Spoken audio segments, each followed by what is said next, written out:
আজ থেকে 5 বছর আগেকার কথা। বিয়ে হয়নি তখনও। বরকে একদিন দুপুরের লাঞ্চে নিমন্ত্রণ করেছিলাম।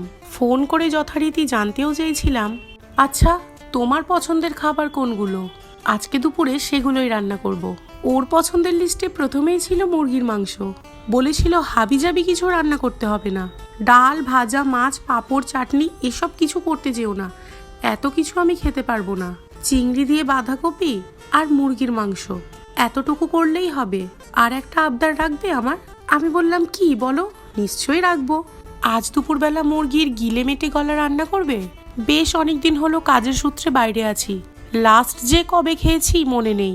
কষা কষা করে রান্না করবে আজ।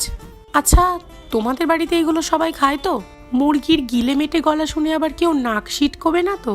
আমি বললাম আরে না, আমাদের বাড়িতে কেউ পছন্দ না করলেও আমি কিন্তু এটা কবজি ডুবিয়ে খাই। মাংসের থেকে বেশি পছন্দ আমার মুরগির এই গিলে মেটে গলা।